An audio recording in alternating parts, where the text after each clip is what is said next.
నమస్కారం. నేను మీ doctor చిన్నమై లంజిరెడ్డిని. Graduates సమస్యల పరిష్కారానికి మీ గొంతుకనే వస్తున్నాను. మీ మద్దతు నాకు అందించి నా అభ్యర్థిత్వాన్ని బలపరిచి మొదటి ప్రాధాన్యత ఓటు వేసి గెలిపించాలని ప్రార్థిస్తున్నాను. భారత్ మాతాకి జై. నెగిటివ్స్ ఉన్నాయి కాబట్టి మనం భూమి మీదకి వచ్చాం. లేకపోతే ఈ ఆత్మ పరమాత్మలోనే ఉంది. అక్కడి నుంచి విడివడి కొంత మైల అంటి కిందకి జారొచ్చాం. అవకాశం ఇచ్చాడు దేవుడు. నువ్వు రిఫైన్ చేసుకొని మళ్ళీ రారా నా దగ్గరికి అని. ఈ శుభ్రతగా దీన్ని శుభ్రం చేసుకుంటే మళ్ళీ నా దగ్గరికి వచ్చి అంటాడు. నేను వచ్చానందుకే నా లోపం ఉండబట్టి ఇక్కడికి వచ్చాను. మీలో ఏదో లోపం ఉండబట్టే వచ్చారు. రిఫైన్ చేసుకుంటున్నాం మనం మన మన జర్నీలో, మన ప్రయాణం. ఆ రకంగా చూసినప్పుడు ఆ వ్యక్తిలో ఈ లోపం ఉంది, అందుకే వచ్చాడు. నాలో లోపం ఉంది కాబట్టి నేను ఇక్కడ ఉన్నాను. నేను దేవుడి దగ్గరికి దండం పెడుతూ, దేవుడా నేనేమైనా తప్పు చేసుకుంటే క్షమించు అంటాను. నన్ను క్షమించమని నేను కోరుకున్న వ్యక్తిని ఇంకో వ్యక్తిని క్షమించలేకపోతాను. నన్ను నేను క్షమించుకోమని కోరుకుంటున్నప్పుడు, దేవుడా నువ్వు క్షమించు అని అడుగుతున్నప్పుడు, ఇంకోరు క్షమించకపోతే నీకు ఆ అర్హత ఎక్కడి నుంచి వచ్చింది? నేను క్షమించమని అడిగే అర్హత. కరెక్ట్. ఆ లాజిక్ ఉపయోగిస్తే ఎవరినైనా క్షమించాలి, ఎవరైనా క్షమించాలి.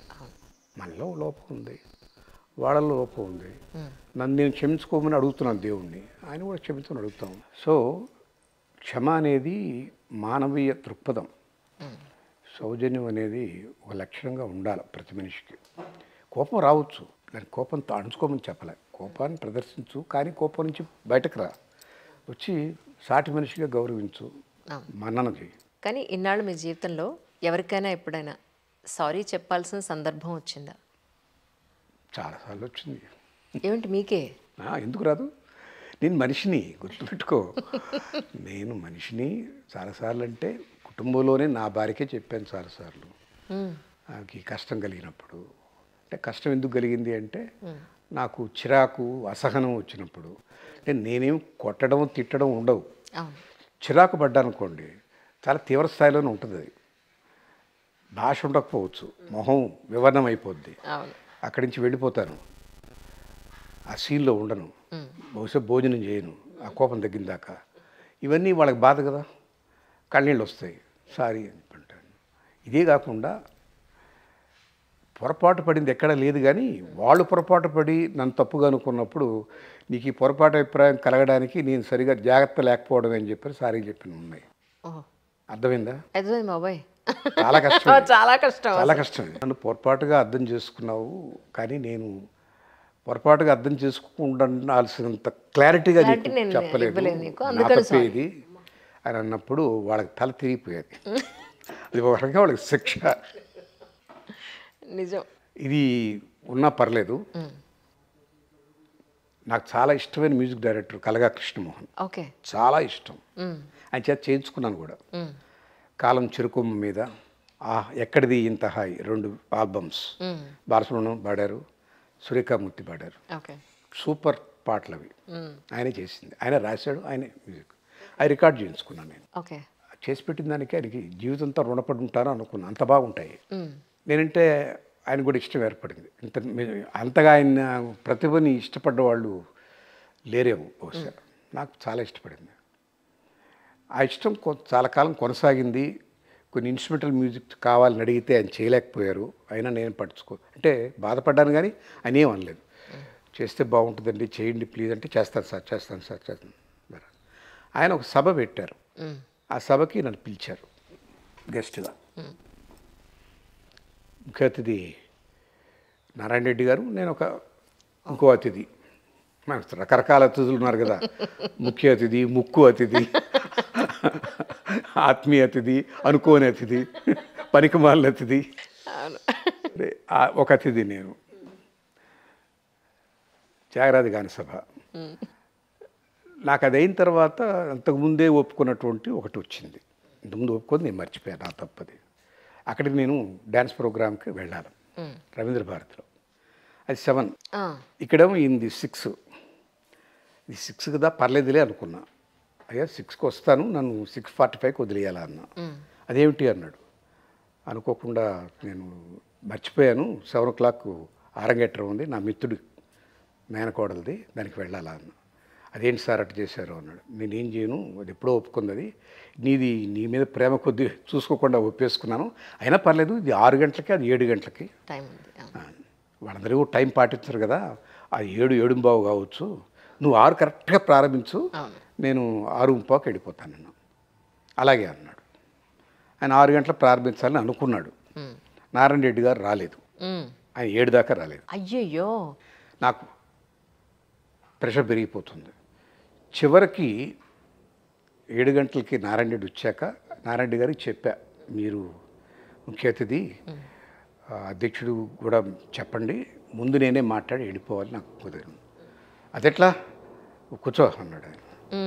లేదండి, నేను ఒక దగ్గర కమిట్ అయి ఉన్నాను, వెళ్ళాలన్నా. సరే అన్నాడు. కానీ ఆయన అధ్యక్షోపన్యాసంగా ఆయనే చేస్తూ 7:30 దాకా మాట్లాడారు. ఆ తర్వాత నన్ను పిలిచాడు. నేను 2 minutes మాట్లాడతానని చెప్పి వచ్చి, మన్నించాలి కృష్ణమోహన్ గారు, నా అభిమానంతో వచ్చాను, కానీ టైం స్పెండ్ చేయలేకపోతున్నాను, ఈ సభ 6 గంటల ప్రారంభం కావాల్సింది, 7:30 దాకా అవకాశం లేకపోయింది అని చెప్పి నేను వెళ్తున్నాను, ఏమనుకోవద్దని దండం పెట్టి వెళ్ళిపోయాను. ఇప్పుడు ఎందుకు ఇక్కడ ఇందాక మీరు అన్నారు ఇక్కడ ఆర్గానిక్ ఫార్మింగ్ అది జరుగుతోంది అని చెప్పని, అంటే ఆకుకూరలు జనరల్గా ఎవరు పండించరండి, ఆకుకూరలు కాయగూరలు మేము పండిస్తున్నాను, బట్ దిగుబడి బాగా తక్కువ వస్తుంది కదండి యాక్చువల్గా. అస్సలు రాదు, చాలా తక్కువ, చాలా ఖర్చు. ఆయన ఒక కమిటెడ్ పర్సన్ శేఖర్, అందుకే నాకు ఇష్టం.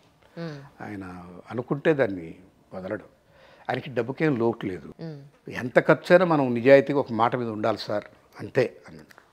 ఉంటాడు ఆయనకి అభ్యంతరం లేకపోతే ఒకసారి చూపిస్తారా? చూపిస్తారు, కానీ కార్లో తిరగాల్సిన చాలా 20 ఎకరాలు మేడం నడుస్తాం, 60 ఎకరాలు. ఆ బ్యాటరీ వెహికల్ ఒక రౌండ్ వేసేసి రావాలి. అంతే. ఇప్పుడు ఎవరైతే ఫిల్మ్ ఇండస్ట్రీ నుంచి బాలసుబ్రహ్మణ్యం గారు కానీ, మిగిలిన గొప్ప గొప్ప చిరంజీవి గారు కానీ, వీళ్ళంతా కూడా మీకు చాలా మంచి పరిచయస్తులు, మంచి స్నేహం ఉన్నారు. వీళ్ళంతా అంటే మీరు ఫిల్మ్ ఇండస్ట్రీలో లేరు, కానీ వీళ్ళ పరిచయాలు అవి ఎలా జరిగాయంటే ఏం చెప్తారు సార్? నాకు అట్లా అని అంటే మా పెదనాన్నగారు సినిమాలు తీసేవారు కదా, రహస్యం, లవకుశ, ఆ టైంలో కొద్దిపాటి పరిచయం నాగేశ్వరరావు గారితో ఉండేది, చాలా తక్కువ. హైదరాబాద్కి వచ్చేసాక నేను ఉద్యోగరీత్యా ఆయనతో బాగా సంబంధం. సో అక్కడ స్టార్ట్ అయిన తర్వాత నాకు బాగా రమణ గారు, బాపు, ఎంబీఎస్ ప్రసాద్ ద్వారా పరిచయం. వాళ్ళు మద్రాసు ఉండేవాడు, ఎంబీఎస్ ప్రసాద్, వాళ్ళకి అక్కడ పరిచయం. బాలసుబ్రహ్మణ్యం నేనే పరిచయం చేసుకున్నా, మా నెల్లూరు అబ్బాయి కదా. ఇక ఆ తర్వాత వరుసగా చిరంజీవి, అరవింద్ నా క్లాస్మేట్, అరవింద్ బావ గారు చిరంజీవి పరిచయం. రాజేంద్ర ప్రసాద్ మా పెళ్ళికి, మా అమ్మాయి పెళ్ళికి, నా పెళ్ళి కాదు, మా అమ్మాయి పెళ్ళి, సంగీత పెళ్ళికి పెళ్లి పెద్దగా జనార్దన్ రెడ్డి గారి తరఫున వచ్చి నిలబడ్డాడు. సో అప్పుడు రాజేంద్ర ప్రసాద్, ఇది వరుస ఒకదాని ఒకటి. అదే మోహన్ బాబు రాఘవేంద్రరావు గారు, మోహన్ బాబు గారు వాళ్ళ కాలేజెస్ని ఉద్ధరించాలని నన్ను దాంట్లో గవర్నింగ్ బోర్డు మెంబర్గా పెట్టారు. సరే, ఇక నా అంతా సినిమా ప్రపంచమే అందరూ.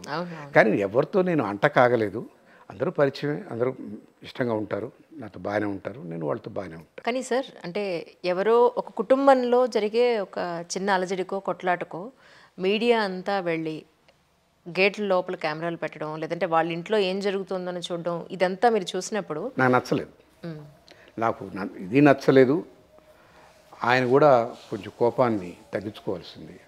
వచ్చారు, మరి మీరు రావడం నాకు నచ్చలేదని లోపలికి వెళ్ళిపోవాలి, అంతే. అంత దూరం వచ్చి ఉండకూడదు. అది ఒక దురదృష్టకరమైనటువంటి సంఘటన. మీడియా అంత ఉత్సాహం చూపించాల్సిన అవసరం లేదు, వారు కూడా కోపాన్ని నిగ్రహించుకోవాల్సింది, అంతే. ఒకవేళ మీ స్నేహితులకి ఒక 5 నిమిషాలు ఆర్గానిక్ ఫార్మింగ్ గురించి ఏదైనా చెప్పాలి అనుకుంటే ఒక మాట చెప్పించవచ్చు, లేదు ఒకసారి చూపిస్తానన్నా చూపించవచ్చు. లేదు, ఆయనతో ఒక మాట చెప్పిస్తాను, ఆయన తీసుకొచ్చి కూర్చోబెట్టి చెప్పిస్తాను. అలాగే, డన్. నేను మా ఆత్మీయులు, స్నేహితులు శేఖర్ గారి గురించి ఒక విషయం చెప్పాలి. ఇప్పుడు నేనున్న ప్రాంగణం వారిదే. వారు ప్రకృతికి సమీపంగా, ప్రకృతితో మమేకం అవుతూ ఆర్గానిక్ ఫార్మింగ్ అనే లక్ష్యాన్ని పెట్టుకొని ఊరికి దూరంగా, హైదరాబాద్ సిటీకి బహుశా 30 కిలోమీటర్లు ఉండొచ్చు, ఇక్కడ 60 ఎకరాలలో ఆయన వ్యవసాయం చేస్తున్నారు. మనం మామూలుగా వినేటటువంటి ఆర్గానిక్ ఫార్మింగ్ కాదు ఇది. నిజానికి ఒక భూమి కొంతకాలం రసాయనాలతో ముడిపడితే తిరిగి అది స్వచ్ఛత పొందాలంటే కొన్ని దశాబ్దాలు పడుతుంది. 30 ఏళ్ళు పట్టవచ్చు, 20 ఏళ్ళు పట్టవచ్చు. అలాంటి స్థితి కానటువంటి భూమిని తీసుకొని నిజమైనటువంటి ఆర్గానిక్ ఫార్మింగ్ చేస్తున్నారు. చాలా వ్యయ ప్రయాసలకు కూడింది ఇది.